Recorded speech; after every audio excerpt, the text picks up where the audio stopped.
মোহ দিয়ে প্রেম ভালোবাসা হতে পারে। আর মোহ জিনিসটা এরকম যে মোহর সাথে ভঙ্গ শব্দটা এসে যায় অটোমেটিক্যালি, তাই না? ফলে আমরা যে প্রচলিত তত্ত্বাবধায়ক সরকার ব্যবস্থা জানতাম, যেটারই একটা ধরন হয়তো আমরা এই অন্তর্বর্তীকালীন সরকারকে দেখছি, সেখানে যেটা সুবিধা ছিল ওই সরকারগুলো মেয়াদ ছিল খুবই কম।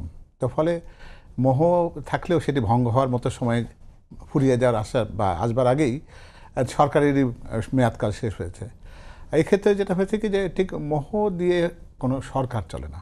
এটা দিয়ে সাময়িক আবেগ তৈরি করা যায়। যেমনটি সাইফুল ভাই বলছিলেন যে প্রত্যাশার পারদটাকে অনেক উঁচুতে তোলা হয়েছিল, কিন্তু সেটিকে বাস্তবায়ন করবার জন্য যে পেশাদারিত্ব থাকার দরকার ছিল, অভিজ্ঞতার বিষয় থাকে এখানে।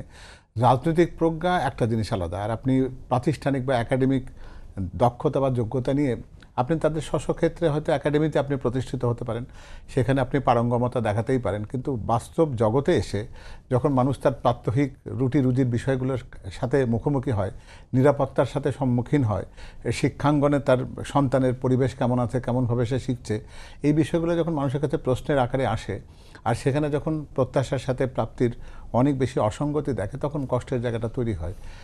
খুব স্বাভাবিকভাবে বলতে গেলে আমরা যদি মোটা দাগে দেখি যে কোনো বিশেষ কোনো উপদেষ্টার সাফল্য যদি আপনি মাপতে চান, তো সেটা হয়তো ব্যক্তি হিসেবে এটাকে বের করে আনা বেশ কঠিন। কারণ সাইফুল ভাই যেমন বলছিলেন যে 1 বছর সময়কাল তো অতিক্রান্ত হয়েছে, এটাকে আর আমরা পরিপূর্ণ হানিমুন পিরিয়ড তার বলতে পারবো না। ফলে এখন মানুষের একটু হিসেব নিকেশ চাইবার সময় এসেছে।